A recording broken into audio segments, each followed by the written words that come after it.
This episode is brought to you by the Institute for Jewish Spirituality.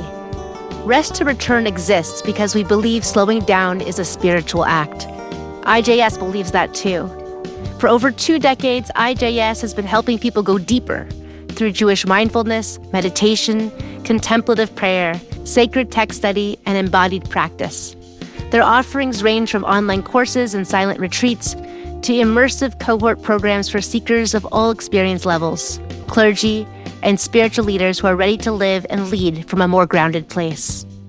Kohenet Keshira haLev Fife is part of IJS's core faculty, and the wisdom you'll hear in this series is very much in that spirit. If this podcast is stirring something in you, IJS is a place to go further.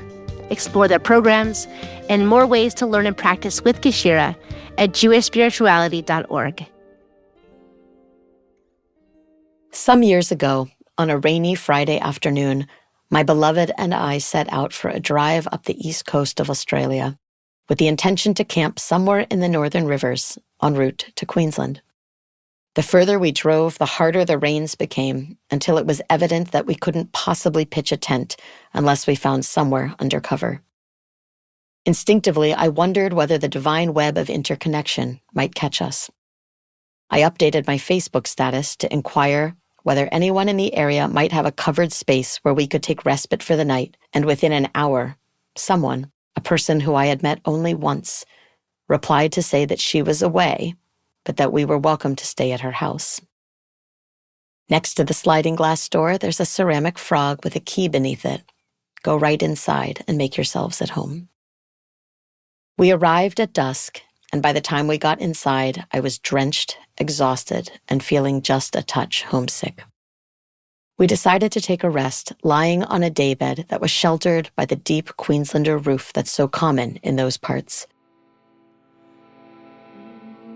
With the rain coming down, we began to sing a few Shabbat songs to help ourselves ground and to mark sacred time. That night, Shalom Aleichem and Lecha Dodi wafted through the air, and for the first time, I experienced new words coming through to match an ancient tune. To this day, I never sing that song without remembering the kindness of relative strangers, the strength of the web, and the way our senses can transport us home. We woke up the next morning to birds chirping and bright sunshine. After an evening of deep rest, it was time to go. We left with appreciation for the intangible cosmic web that holds us. And as we rolled on, we wondered when we might next have the opportunity to serve as the safety net for someone else.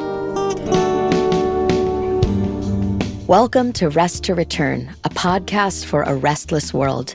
I'm Kohenet Keshira haLev Fife, and I'm your host. This series is rooted in Shabbat, an ancient Jewish practice that teaches us how to belong to time. Here, rest is a sacred rhythm woven into who we are.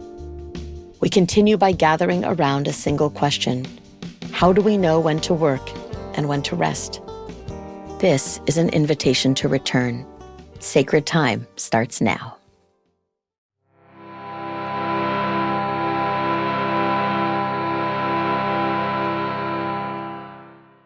Jewish time moves in spirals, expanding and contracting, gathering us up in its rhythm and guiding us toward movement and slowness. Like a slinky, it stretches and shrinks, creating contrast between movement and stillness in a way that awakens deeper awareness, helps us to build trust, and calls upon us to rest and release. In the case of Shabbat, we are invited to experience this every single week. At sundown each Friday, we are taught to set down our work and our attempts to dominate time. If we zoom out beyond a week, a month, or even a year, we find the shmitta cycle, which, after 6 years of work, commands us, as a society, to let the land lie fallow, to forgive debts and return property, and to release those who have been working under oppressive conditions. The power of the shmitta lies in the communal aspect. Done individually, these activities qualify as ethical and moral choices. Done collectively, they transform the land, the culture, and everyone who participates. Effectively, Shabbat and shmitta are the same sacred rhythm, but on a different magnitude. As we pull the slinky out to elongate time, the scale of involvement and impact also grows. In an age far removed from agricultural life, reclaiming and reinterpreting the shmitta invites us to consider what it would mean to let parts of our own lives lie fallow, and in doing so, to rediscover a rhythm of movement and stillness that rests us deeply enough to offer ourselves fully to our sacred work.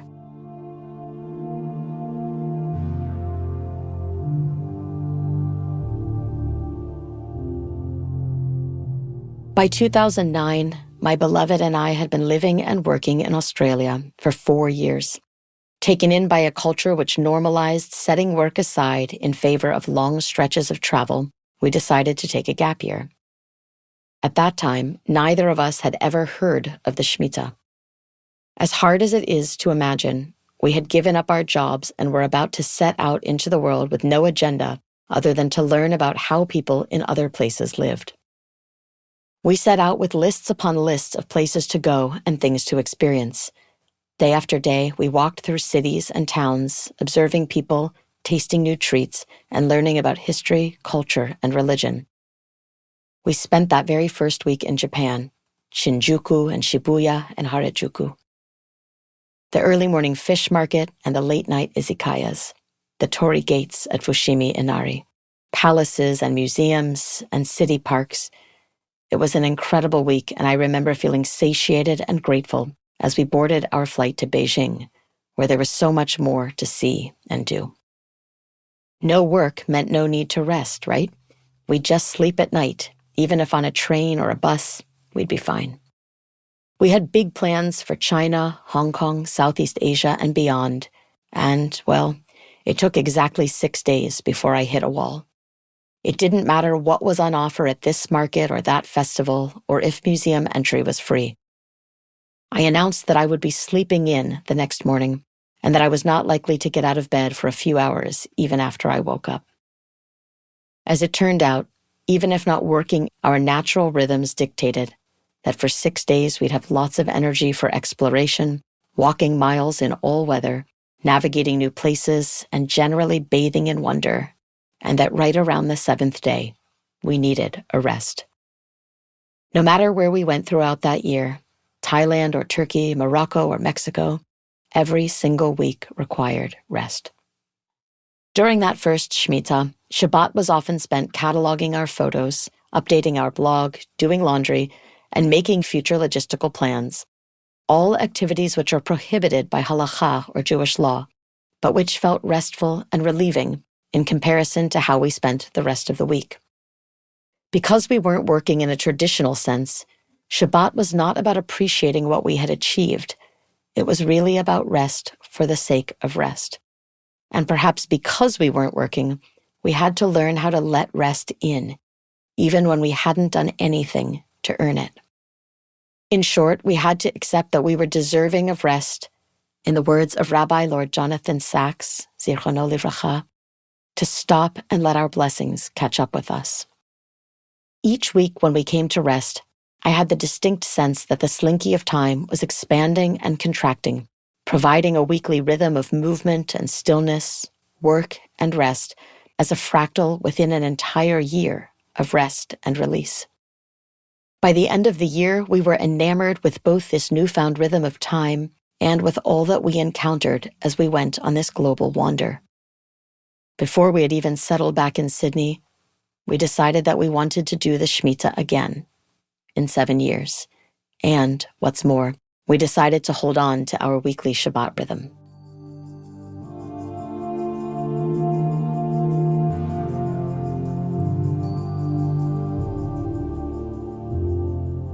Our shmitta practice has continued in a 7-year cycle, and though the parameters have been different each time, the fundamental questions have always guided us.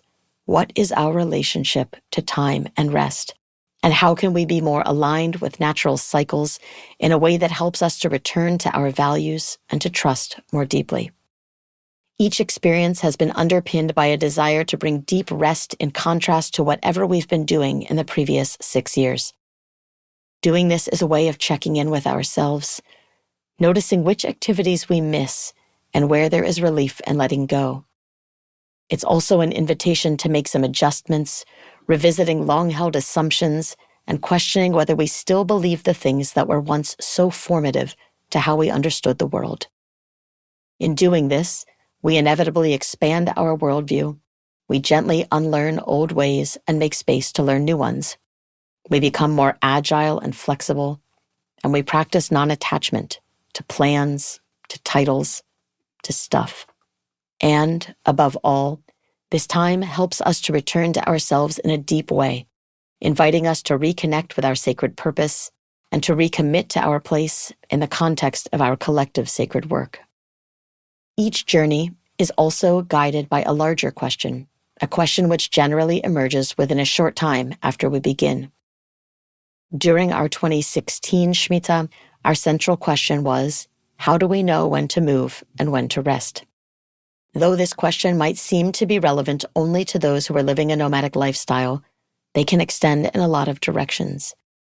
If we think of travel or movement as a form of work and stillness as a form of rest, it might become easier to consider the question this way: how do I know when it's time to work and when it's time to rest? Whether moving or not, the cycles of work and rest still apply.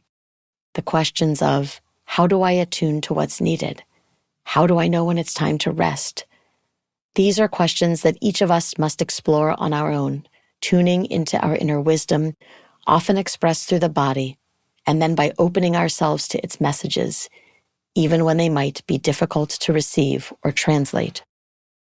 If we can get there, attuning to our own inner sense of when it's time to move and time to stay still becomes an act of empowerment, one that builds confidence in our discernment and helps us settle into a rhythm that feels natural to each of us.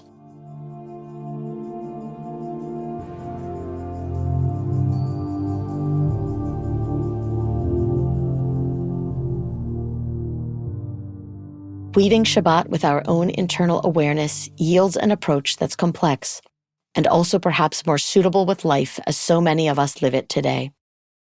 Where we might otherwise determine that Shabbat is incompatible with our lives and simply forgo it, we can instead mediate it through our own intrinsic rhythms, marking it as sacred, while also choosing other times of the week to rest as well. This is because, in today's world, Shabbat does not provide enough time or space to rest as deeply as we need to, especially if we find that the traditional activities of Shabbat aren't conducive to rest. Instead, we can distinguish Shabbat, a sacred time of rest, from the practice of rest that we might need in other times of the week. In other words, just as we don't have to cram all of our rest into 25 hours, we also don't have to forgo Shabbat in favor of our own rhythms. We can layer them. If your schedule means that Saturday is spent at soccer practice and that Monday is when you can rest, you might choose to create some ritual to enter into that time of rest. And you might also light candles on Friday night to uplift the sacredness of Shabbat and to honor the rhythm that we've inherited. Every Friday night, Jewish people around the world sing Lecha Dodi, which draws from 2 verses of Torah, reminding us to guard and remember Shabbat.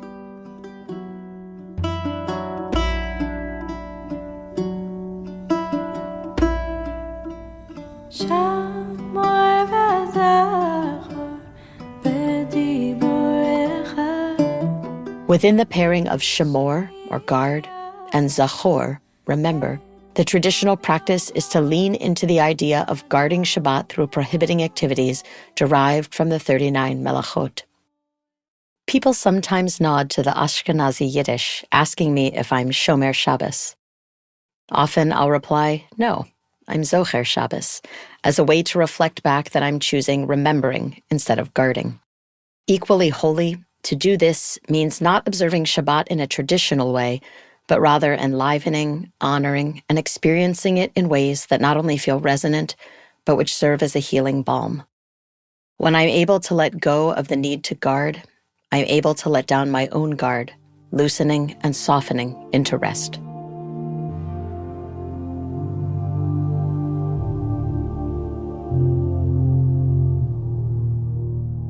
As I reflect on my own experiences of traveling for extended time periods, I've noticed that in some ways I feel more at home, more at ease when I'm on the move.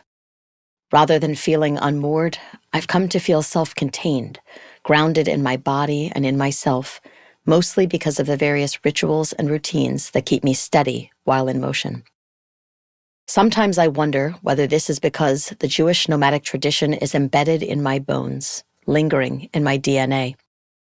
I come from a tradition of people who moved, not in every generation, but at various points in my lineages.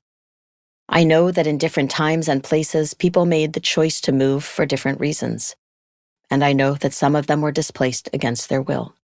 Regardless of circumstance, each of them traveled with different embodied practices which help to anchor them in place. When I do the same, I honor an inheritance of resilience. For me, it's important that I stay grounded even amidst the changing scenery. I do this in two ways: through awareness of time and space, and through connection to the elements.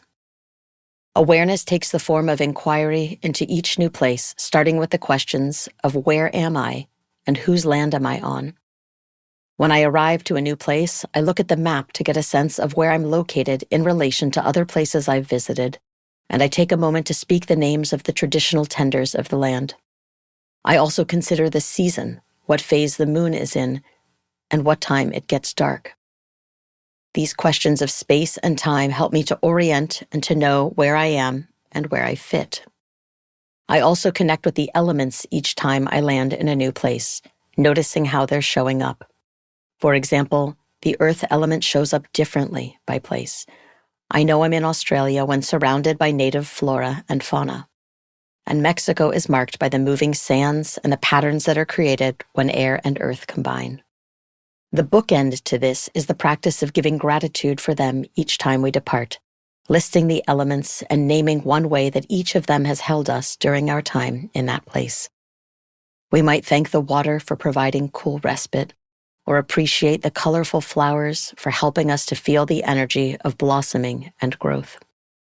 In this way, we notice what's alive and growing in each place, how the seasons manifest differently in various landscapes, and how all places, all beings experience growth and movement, dormancy and rest. Through these rituals and through attuning to the natural rhythms of a place, I find myself both rooted and falling into a rhythm of rest. I have yet to visit a single place on the planet where the natural world doesn't model a rhythm of rest and growth. Regardless of where we are, the elements can help us to remain centered, ensuring that capitalist time doesn't become the driving force determining when we work and when we rest. Rather than being guided by what we should be doing according to the clock or market, we allow the natural cycles of time, rooted in place, to help us find a natural rhythm.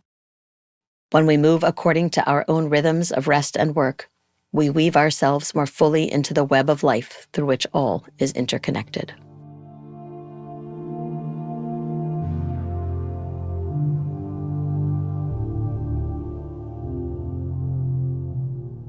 We are people of the earth. We are made of earth. And the natural world can serve as a model and mirror for how to sustain through a rhythm of work and rest. Rest supports our growth because it creates space for us to deepen our awareness and make conscious choices between rest and work, or stillness and movement. If we think of ourselves as trees, we can imagine being the Kabbalistic tree of life, which provides a map for the various divine emanations and energies flowing through us. In considering the balance of stillness and movement, or rest and work, we draw attention to the legs, which are the seat of Netzach and Hod. Netzach is the quality of striving, of moving forward and progressing even in the face of adversity.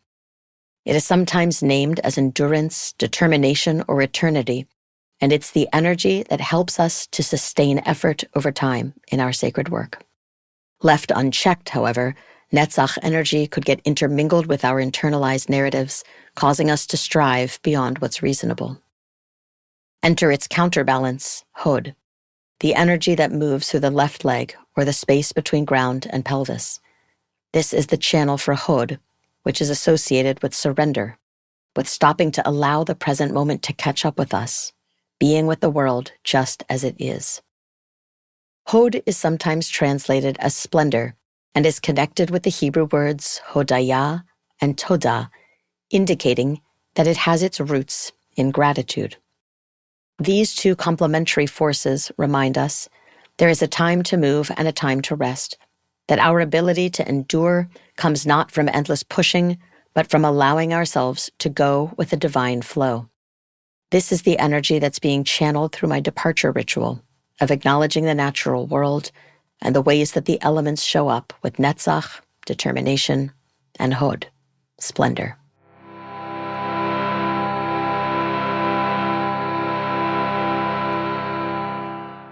Today's practice invites us into awareness of our senses and our surroundings as a way to discern what's needed now. I invite you to choose a position and place that allows you to notice the natural world.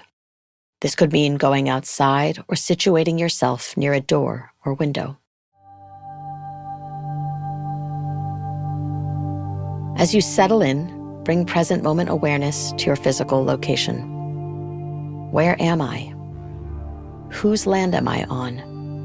Where am I in relationship to the nearest coastline, mountain, or forest?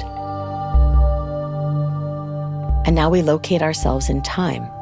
What season is it? What moon phase are we in? What time will it get dark today? Or when will it become light again? Take a moment to connect to the natural world, considering how are the elements showing up today? As you take these next 3 minutes to practice, I invite you to consider, what is it time for now? Or what is my body craving at this time, in this season? Are you energized toward work? Is it time to move? Are you yearning for slowness or stillness or something else? Whatever it is, I hope that you'll trust in that awareness and follow your inner knowing. Lay it down, let it go. Feel the earth moving slow. Lay it down, let it go. Feel your heartbeat, you know. Lay it down, let it go. Feel the earth moving slow. Lay it down, let it go. Feel your heartbeat, you know. Lay it down, let it go. Feel the earth moving slow. Lay it down, let it go. Feel your heartbeat, you know.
As you emerge from this practice, take a moment to notice what you notice. If you feel disconnected from the natural world, you might set aside some time to reconnect. If you want to learn more about the indigenous people who tended the land that you're on, you might commit to doing some research. Of course, there's always more that we can do. If what you noticed, however, was a yawn or a sense of relief in these few micro moments of rest, I hope that you'll go with that just as soon as you can. Rest well, dear listener, and join us next time as we explore how our ancestors related to rest and what they modeled for us. We'll even get to discern what to keep, what to reclaim, what to heal, and what to release. Lay it down, let it go. Feel the earth moving slow. Lay it down, let it go. Feel your heartbeat, you know. Lay it down, let it go. Feel the earth moving slow. Lay it down, let it go. Feel your heartbeat, you know. Holy are our bodies and all the ways they flow. Holy is the tree of life, gently as she grows. Holy is the work we do, creative and sublime. Holy is our stillness, our dance with sacred time. Lay it down, let it go. Feel the earth moving slow. Lay it down, let it go. Feel your heartbeat, you know. Holy are our boundaries, our full embodied yes. Holy is the energy that comes from when we rest. Holy are the elements, the darkness and the light. Holy are our ancestors, benevolent and bright. Lay it down, let it go. Feel the earth moving slow. Lay it down, let it go. Feel your heartbeat, you know. Holy is our grieving, the heartbreak that we share. Holy is our nourishment and all the ways we care. Holy is our passion, the justice work we do. Holy is this time ahead, which helps us to renew. Lay it down, let it go. Feel the earth moving slow. Lay it down, let it go. Feel your heartbeat, you know. Lay it down, let it go. Feel the earth moving slow. Lay it down, let it go. Feel your heartbeat, you know.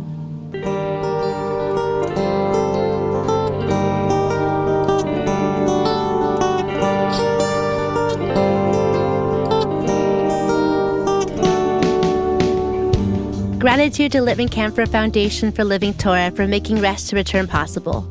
Rest to Return is a production of the Institute for the Next Jewish Future and part of the family of podcasts of Judaism Unbound. Created and hosted by the incredible Keshira haLev Fife, we are so grateful for her Torah. Directed by Joey Taylor, produced at Monastery Studios, which sits on the land of the Shawnee, Delaware, and Miami people. Sound engineering by Justin Newton. Original music by Keshira haLev Fife. Arrangements by Rich Hordinsky. And art by Katie Kasner.